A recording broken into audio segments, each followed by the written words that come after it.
जो भक्त शनि देवता अर्थात शनिदेव महाराज का व्रत करते हैं उन्हें शनिवार व्रत कथा अवश्य सुननी चाहिए।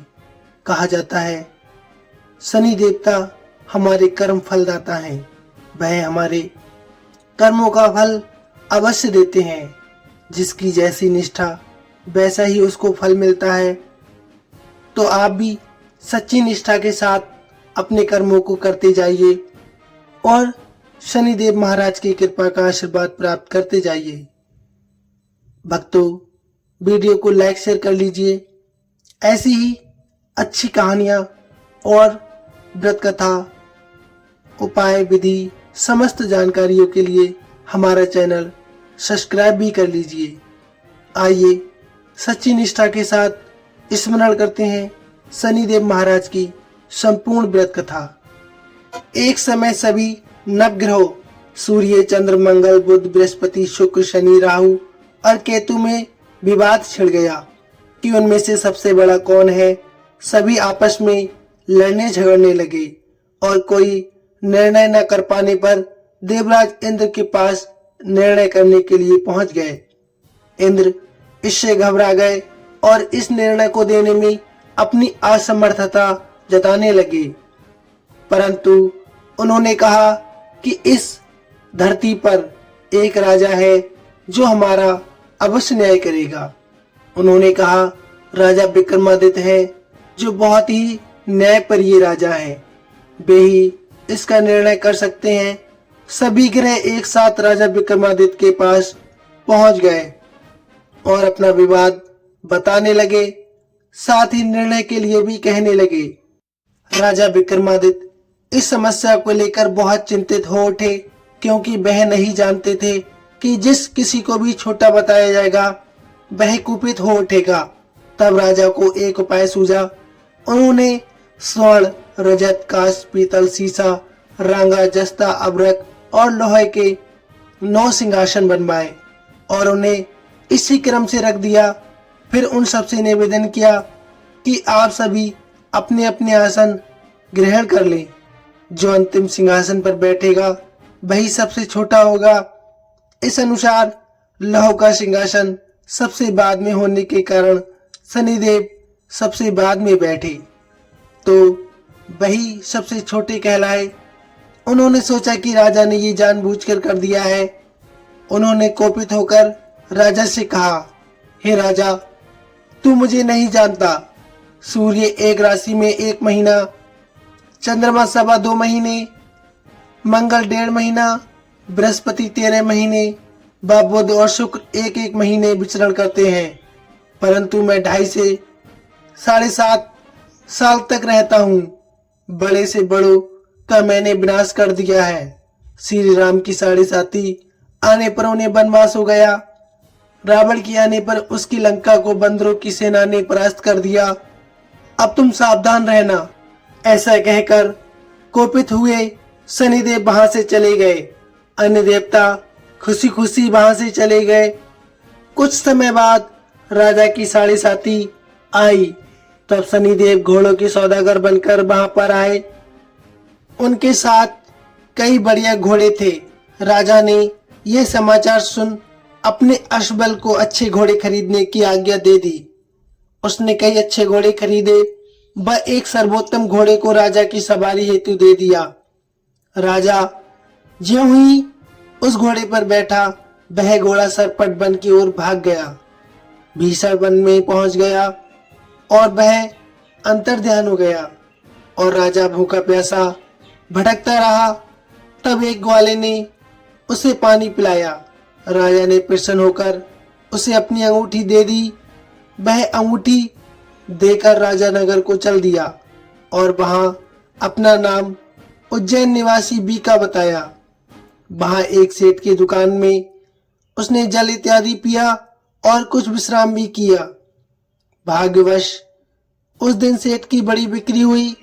सेठ उसे खाना इत्यादि कराने खुश होकर अपने साथ घर ले गया। वहां राजा ने एक खूंटी पर देखा कि एक हार टंगा हुआ है। वह हार खूंटी निगल रही थी। ऐसा देखकर राजा अचंभित हो गया। कुछ देर बाद सेठ वहां पर आ गया और हार को गायब देख उसने समझा कि बीका ने ही उसे चुरा लिया है। उसने बीका को कोतवाल के पास पकड़वा दिया। फिर वहां के राजा ने अपने कानून के अनुसार उसे चोर समझकर उसके हाथ पैर कटवा दिए। फिर वह चौरंगिया बन गया और नगर के बाहर फेंकवा दिया गया। वहां से एक तेली निकल रहा था जिसे दया आ गई। उसने बीका को अपनी गाड़ी में बिठा लिया। बीका अपनी आवाज देकर बैलों को हाँकता रहा। उस काल राजा की शनि दशा समाप्त हो गई। वर्षा काल आने पर वह मल्हार गाने लगा। तब वह जिस नगर में रहता था वहां की राजकुमारी मनभावनी को वह इतना भाया कि उसने मन ही मन प्रण कर लिया कि वह उस राग गाने वाले से ही विवाह करेगी। उसने दासी को ढूंढने के लिए भेजा। दासी ने बताया कि वह एक चौरंगिया है, परंतु राजकुमारी नहीं मानी। अगले ही दिन से उठते ही वह अनशन पर बैठ गई कि वह विवाह करेगी तो उसी से, वरना ही वह कुछ भी नहीं खाएगी। उसे बहुतेरा समझाने पर भी जब वह कुछ नहीं मानी, तब राजा ने उस तेली को बुलवाया और कहा वह अपनी पुत्री का विवाह तुम्हारे यहाँ चौरंगिया से करना चाहता है। फिर तुम जाओ अपने घर और विवाह की तैयारी करो। उसका विवाह राजकुमारी से ही होगा। तेली ने इनकार कर दिया कि वह एक चौरंगिया है, वह विवाह नहीं कर सकता।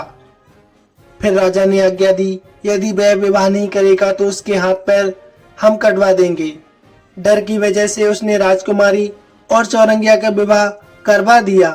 तब एक दिन सोते हुए स्वप्न में शनिदेव ने राजा से कहा, राजन, देखा तुमने मुझे छोटा बताकर कितना दुख झेला है।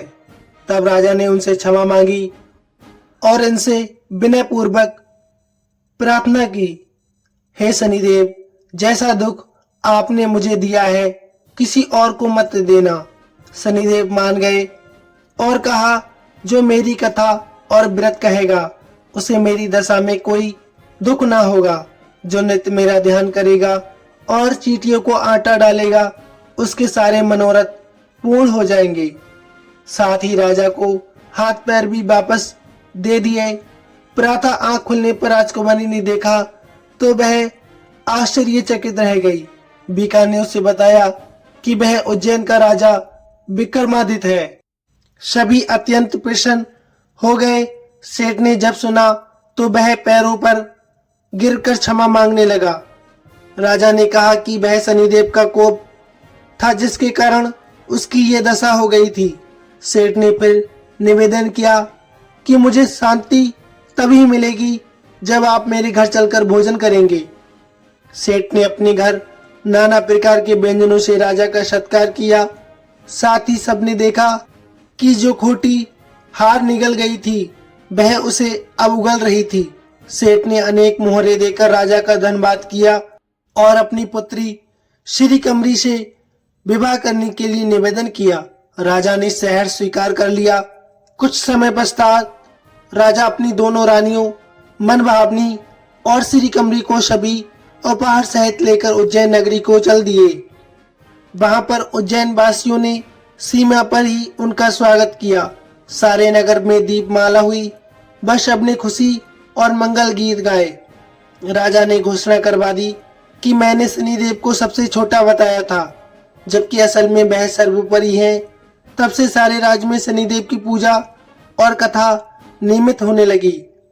सारी प्रजा ने बहुत समय खुशी और आनंद के साथ बिताया। जो कोई शनिदेव की इस कथा को सच्चे हृदय से सुनता है उसके सारे दुख दूर हो जाते हैं।